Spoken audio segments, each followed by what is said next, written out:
방금 나온 월간중앙의 보도를 여과 없이 제가 말씀드리겠습니다. 싹 잡아들여 윤석열이 전화. 미친놈이구나 싶었다. 국정원 1차장의 폭로 내용입니다. 그러면서 윤석열이 이렇게 국정원 차장에게 전화를 했다는 겁니다. 이번 기회에 다 잡아들여 싹 다 정리해 국정원에도 대공수사권 줄 테니 우선 방첩사를 도와 지원해. 자금이면 자금, 인력이면 인력 무조건 도와. 그래서 거부했다는 거 아닙니까? 자, 본부장관님. 예. 이것이 사실이면 국정원에게 대공수사권을 부여하고 말고는 국회 소관 사항이죠. 법으로 해야 되죠. 현재 그렇게 되어 있는 것으로 알고 있습니다. 대통령이 절대 왕정시대의 왕입니까? 입법, 행정, 사법을 자기 마음대로 다 휘두를 수 있습니까?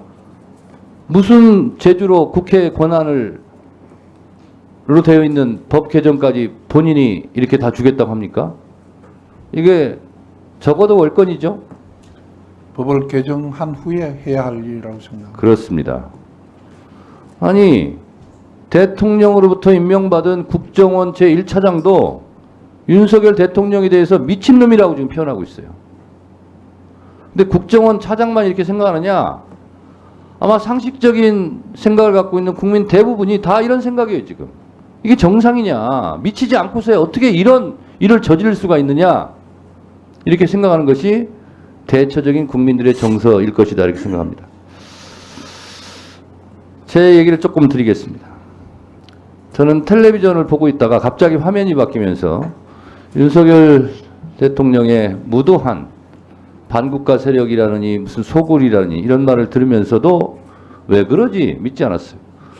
비상계엄을 선포한다는 얘기를 듣고 솔직히 살 떨렸습니다. 이재명 대표에게 바로 전화했어요. 집에서 나오셔야 된다고, 피신해야 된다고.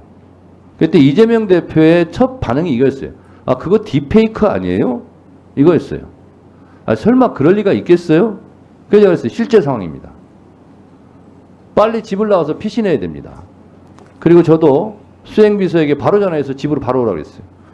그리고 곧바로 집을 빠져나와서 국회 담장을 제가 넘었습니다. 국회를 360도 빙빙 돌았는데 출입문을 다 봉쇄했어요.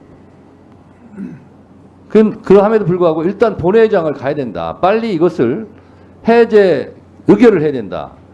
그래서 국회 후문 쪽 운동장 담을 제가 뛰어넘었습니다. 수행비서도 나중에 들었는데 뛰어넘으려고 했는데 경찰이 막았대요. 그러니까 저 혼자 본청 앞까지 걸어오는데 그 길이가 굉장히 길었어요. 속으로 그런 생각했습니다. 계엄군들이 본청 정문을 에워싸고 있으면 나는 체포를 당하러 가는 건데 이렇게 가는 것이 맞나? 이런 생각이 들었습니다.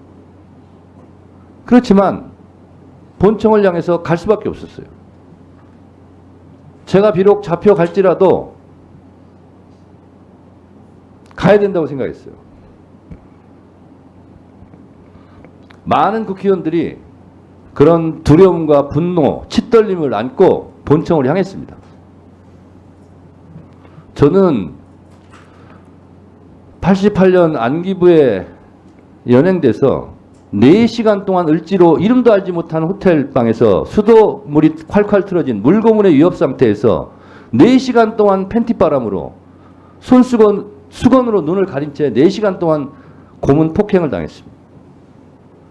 그때 생각이 막 나더라고요. 그렇지만 본청으로 갈 수밖에 없었습니다. 비록 잡히더라도 가야 되겠다. 많은 국회의원들이 그렇게 생각했습니다. 저희 국회의원들 지금 오늘 증언을 보더라도 다 잡혀갈 뻔했어요. 특히 저는 체포 대상에도 포함이 되어 있네요. 잡혀가면 무작정 때렸을 거예요. 무작정 폭행했을 거예요. 왜? 기를 죽이려고. 속성이 그렇게 되어 있습니다. 이재명 대표도 저도 우원식 의장도 가자마자 아마 집단 폭행을 당했을 겁니다. 기를 죽이려고 그렇게 해요. 자, 국회의원들 그런 공포감이 있었지만 다 본청으로 들어왔습니다. 저희 다 잡혀갈 뻔했어요. 그렇지만 역시 위대한 국민들, 시민들이 계엄군을 막아서서 시간을 확보할 수 있었고 비상계엄 해제 요구안을 의결할 수 있었습니다.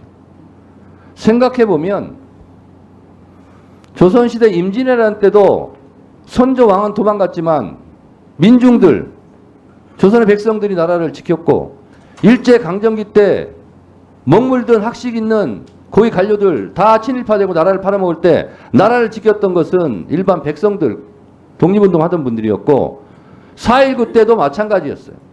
일반 시민들.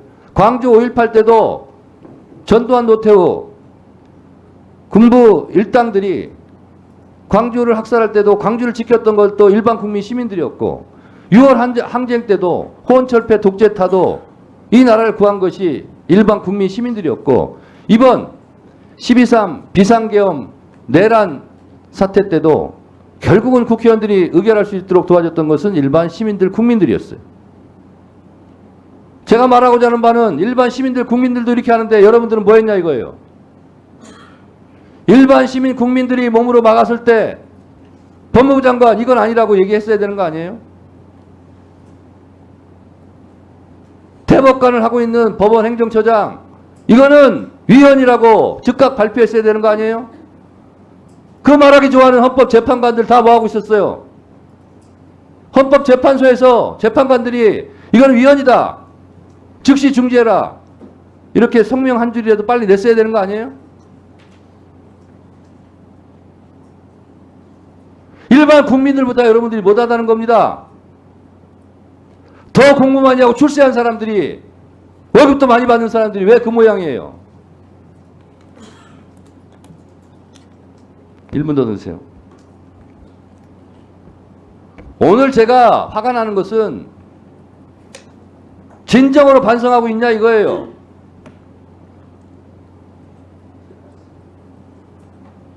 지금 특전사령관, 수방사령관 대사가 기울으니까 지금은 반성하고 있는 것처럼 뭘 폭로하고 있고 하지만 명령을 거부했냐 이거예요. 안 했잖아요. 이제 와서 말을 갈아타는 것밖에 더 됩니까?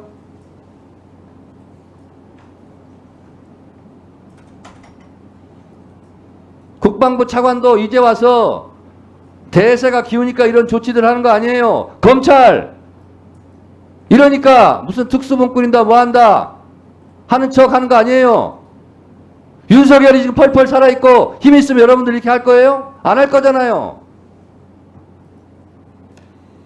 정말 솔직합시다. 역사와 국민들을 두려워할 줄 아는 그런 고위 관료들이 좀 되시기 바랍니다. 알겠습니다.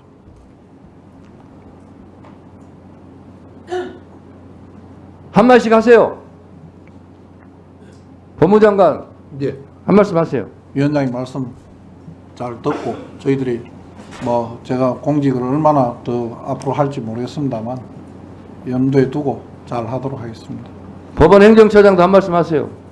예, 일반 국민들의 높은 시민의식에 다시 한번 경의를 표하고 저 자신부터 제자리에서 국민의 기본권 보장의 최고보루로서의 어떤 사업부 위상을 강화하기 위해서 노력하겠습니다. 진짜 국민들에게 감사하시기 바랍니다. 국민들 아니었으면 큰일 날 뻔했어요. 헌법재판소도 한 말씀 하세요. 그 상황의 지금 심각성과 지금 이 일이 벌어진 것에 대해서 굉장히 좀 참담한 심정을 가지고 있습니다. 그 앞으로라도 그 진행되고 있는 헌법재판소 권한 사항에 대해서 최선을 다해서 노력하겠습니다. 법제처장님도 한 말씀 하세요.